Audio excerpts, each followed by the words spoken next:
He said what? Some hot takes ahead potentially, guys. Stay tuned.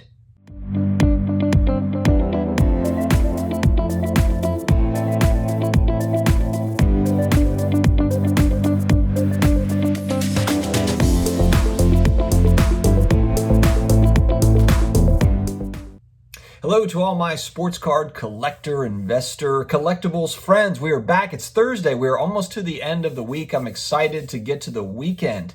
It's been a doozy, but you know what? We keep on keeping on every single day. Thank you very much for joining me. If you are new here, you have not subscribed yet, we come out with pretty much daily videos all on collectibles, personal finance, a lot of sports card talk here, all of the good stuff, guys. There's going to be stuff that your spouse, your girlfriend, boyfriend, your friends, they're just tired of hearing you talk about this stuff. That's where we come in. This is the community piece. So thank you very much for joining. Hit subscribe, karate chop the notification bell, like my son always says.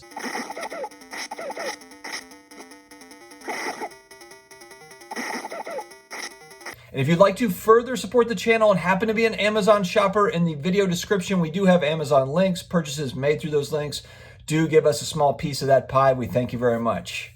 All right, guys, today we are talking about 4-player sports cards that I'm predicting, I believe, could take a little bit of a dive in the next 30 days. Now, of course, full disclaimer, I do not see the future. I don't have the Back to the Future sports almanac. I'm not Biff. I'm not. So I don't see the future. I'm not a financial advisor. Buy what you want, sell what you want, talk to everybody that you know before you buy cards, etc. You get the point, okay? I am just another talking head on the internet. Do what you want with your money, make your own decisions. This is meant to be a fun exercise where I just kind of speculate on stuff that I think might happen, but I don't know. Who knows? I could be totally wrong. All right, we are going to start off with number 1. I am going to predict in the next 30 days, I think that Giannis cards, I think they're going to go a little bit cold. And here's the reason why I think that could happen. So first off, I don't know what it is about the Bucks. I just can't get behind the Bucks. I don't know why. I mean, I know the 76ers are playing good ball. Then the Nets just look like they're in control of the East. And I know that the 76ers are the 1 seed right now, but it just seems like the Brooklyn Nets, when it comes down to it, are going to make a run. It just feels like that, barring injury. And I don't know what it is. You know, the Bucks, here's a hot take or maybe a cold take, depending on how you feel about it. Giannis kind of reminds me of like the Lamar Jackson of basketball, in the sense that he's got immense talent. He's won MVP. But when it comes down to postseason time and ready to make a splash, it just hasn't happened yet. Now, I will say, caveat with that, of course, Lamar Jackson and Giannis are young players. They still have a long way to go, barring injury, in their career. I mean, I think Lamar Jackson's only like 24 years old. These guys have plenty of time to do stuff in their career, but my point is, until that actually happens, I just can't get excited. And I do own some Giannis cards. I don't have any Giannis rookie cards, but I've got some of his, Prism stuff and some of his optics stuff. I love his cards. I love his game. I enjoy watching him play. But when it comes down to, is he going to win a championship? He might win another MVP, but I think it's time now. He's got to move more into, postseason stuff. We need to see some postseason achievements, and I just don't know if we're going to see it this year. I'm just not a believer, and so for that reason, and I don't think I'm the only one. Maybe I am. But I think that that's going to keep his cards kind of in check to some degree. I think that there's a lot of people that are thinking like, are the Bucks going to win the East and go to the finals and win the finals? I think it's a tall order based on what I'm watching on the court right this second. So I'm a little bit cold on Giannis cards. I just feel like that now look, if they kind of make a run heading into the playoffs, 30 days is 30 days from now. So that would be early April? The playoffs start in May. So, maybe they're kind of coldish in May and then at the end of, or in April, and then at the end of April heading into the playoffs, maybe they get hot. But I just feel like this video is 30 days from now. So Giannis is my first choice. He's the first one I'm talking about. All right, next guy up, Carson Wentz. Carson Wentz, a lot of excitement that he is heading off to the Indianapolis Colts. He's going to be playing under Frank Reich, QB whisperer, excellent QB. I remember he used to play for the Bills for all the youngins out there, he played for the Bills. I think it was the greatest comeback of all time at the time. It might still be, but the Bills were down like 35-3 or something like that, and Frank Reich brought them all the way back to win that game. He was never a superstar NFL QB, but always solid, and he's a great coach. So I have no doubt that if Carson Wentz is looking to kind of rejuvenate his career, this is the coach for him. And it's a great defense. He's really walking into a great situation. Now, Wentz's cards did spike when he did go to the Colts. When he did get traded, there was an initial spike, and then it came back down.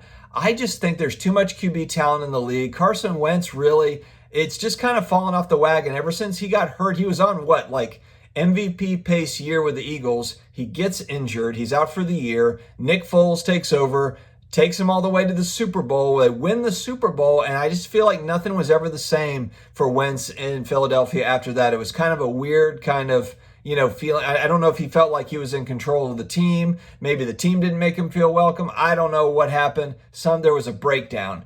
So Wentz has got his shot now. He's in Indianapolis playing for a great Colts team. He's got to show up. Because he's got really a golden opportunity, I think. He's got a big contract, playing on a great team, make it happen.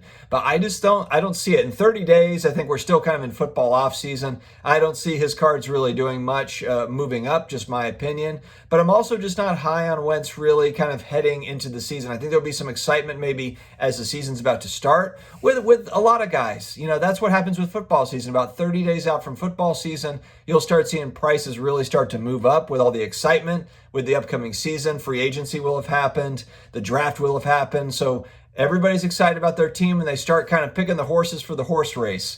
But Carson Wentz, for me, I'm a pass on him until I actually see him kind of rejuvenate his career to some degree. All right, next up, the Tiger Woods Upper Deck rookie card, maybe? I'm not sure. It's the main card for Tiger Woods. It's the one that everyone kind of tracks. There's a pop report, or there's a population of 9,200 roughly on the pop report for PSA 10 right now.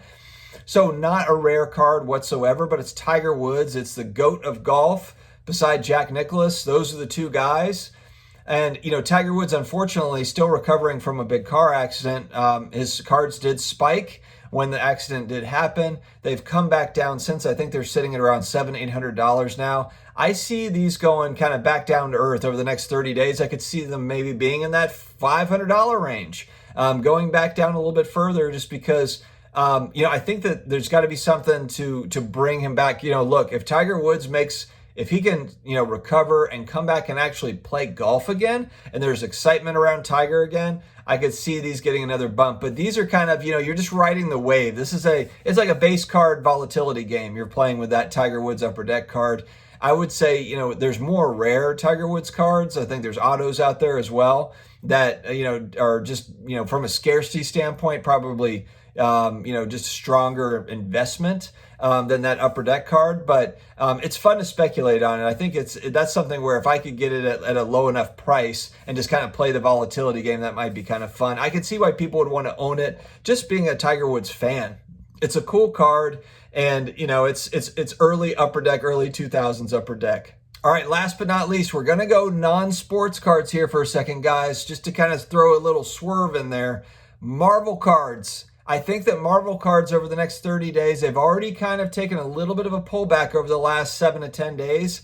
I think that continues. I think that there will be, more cards coming back from PSA, and I think the initial excitement is going to wear down a little bit. They're just very common.